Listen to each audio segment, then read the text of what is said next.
So Hannah, it's your turn this week. What was the last dip you ate? You know, Andrew, I really tried to branch out this week and ended up going over to a friend's to try their buffalo chicken dip and watch the game. But in the end, I lost my appetite as soon as my team started to lose. Man, that really is a bummer. Hopefully you won't lose your appetite as soon as we start this recording. Welcome to FanDip, your number one podcast for dipping your toes into the wild world of communication campaigns. Each episode, we provide snackable content on a range of topics from ad strategy to sound design in order to help you become a better storyteller. And maybe even fall in love with some new brand flavors along the way. What's up, guys? My name is Hannah, and I am a sports enthusiast, film goer, with a passion for learning more about the media world by way of Calvin's master's program. And I'm Andrew, a storytelling Lego enthusiast and master's student with a background in media production. So, Andrew, what are we investigating this week? So sometime back in 2017, I first became aware of this campaign. I don't know if it was an actual movie theater thing or I saw it somewhere online, but it was a series of wacky short films. Jail Blimp,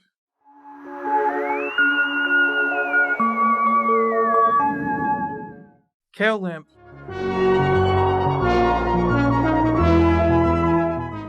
and the catchiest Mailchimp,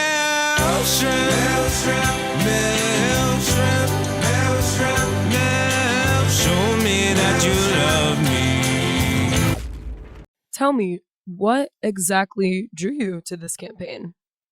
So what really drew me into this campaign was all the humor that went into all these short stories. In all of these stories, you just can't figure out quite exactly what it is, what's going on. And it somehow feels strange and different, and yet there's still this fidelity to the worlds in each of these stories, in each of these short films, where these unusual things that are happening can be accepted without question in a very cinematically true fashion. It doesn't feel like these are fake things or made with a low budget. These are all very high professional, high gloss things. They're cinematically beautiful. In my opinion, they're somewhat like Wes Anderson. There's some balanced symmetry. There's over dramatic coloring, and it's really about how like the camera moves, and it really feels like a professionally well done piece. That's so true. And originally, when we started talking about this campaign and brought it up, I actually hadn't ever seen anything before, or I thought I hadn't seen anything connected to Mailchimp. But the crazy thing is, after going deeper into it, we discovered that there's 9 distinct campaign elements across multiple different platforms, far more than I think you even originally knew about. So we have our 3 short films that you just talked about, the Kale Limp, Mailchimp, and Jail Blimp, excuse me. The rest after that, it goes into Mail Crimp, Snail Primp, Veil Him, Nail Champ, Whale Synth, and our favorite here at FanDip, the Fail Chip. Yeah, and as we'll talk about as we go through kind of looking at this campaign in more detail, that's kind of the joy and beauty of this campaign is all the variety that's in it.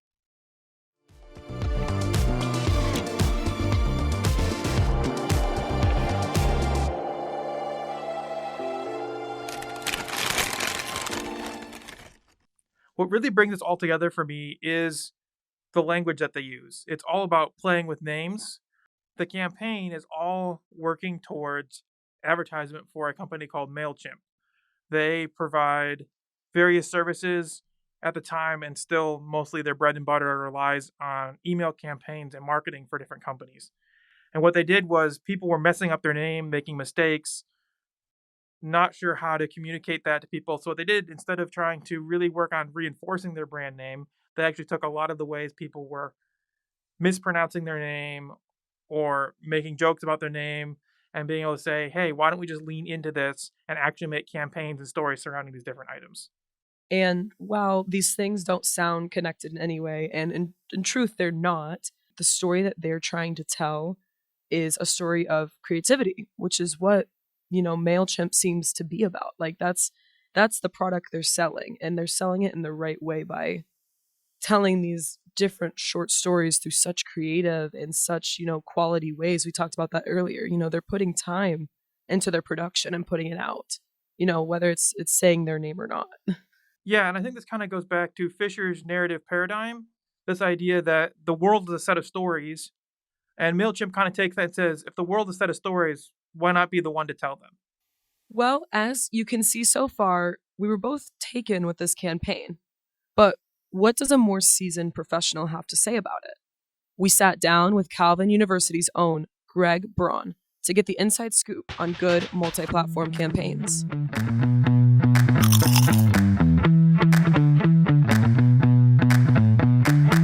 So when you're creating an integrated campaign, it's one theme, one halo thought that permeates every single media channel, but takes into account the behavior of the consumer when they're interacting with that particular channel.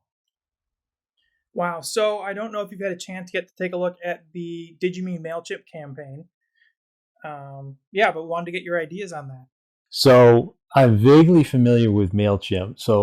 And I did not get a chance to look at the case. And so just give me a synopsis of it, and then maybe it'll jump back into my brain. Yeah, I just sent you that. Oh, you did? Okay. Okay, stand by. They dropped amazing things into every part of culture, and then they waited for the right people to pick them up. You see, Mailchimp knew that to reach a very specific audience, the most direct path isn't always the most obvious one. They also knew that if you made something unique enough for that audience, they'd search for it and make their way back to Mailchimp. That was well worth watching, so thank you for sending me that. So now that you've kind of taken a look at it and thought about it a little bit, what do you think of that campaign? The Mailchimp campaign is quite a wonderful campaign because we don't want to interrupt the consumer. We want to create that which the consumer finds the most interesting. And so what Mailchimp did is they created all of these things that had associations with its brand name, but that were fun, that were interesting, that were discoveries that rewarded consumers for discovering and digging into what they meant. And within that process, you can also see that there was an element of sort of rewarding those audiences who were in the know, what really amounted to sort of fun, exclusive information that they then shared, that they then were empowered by further. Now, of course, Greg, our podcast, as you know, is called FanDip. So we have one last important question for all of our podcast guests. What's your favorite dip? Wow, that's a great question. So I'm not a dip connoisseur, so I'm just going to say sort of classic spicy avocado dip. I like something substantial, and that is a substantial dip. When you're dipping a chip in a spicy avocado dip, then that chip has been dipped. Thanks again for joining us today, Greg. We look forward to having you on the podcast again. Thanks very much. Well, anytime I can join you guys, it's a pleasure. And now for a quick word from our sponsors. The days of Mailchimp may be over, but did you know that you can now get new content from the creative minds at Mailchimp?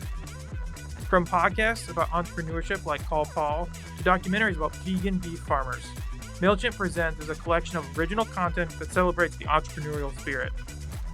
So, when you're ready to grow your business, try Mailchimp. And yes, that is how you pronounce it. Well, Andrew, any final thoughts before we close out here? Yeah, I think years later, as various targeted web presences break down and fade into obscurity, and the chips are all eaten, I believe the campaign will remain a testament to true cross-platform campaigns and ingenuity. I couldn't agree more. Well, we hope you all enjoyed today's episode. Whether your favorite part was learning about the campaign as a whole, hearing some incredible insight from the master, Greag Braun, or seeing the narrative paradigm take shape in such a modern way.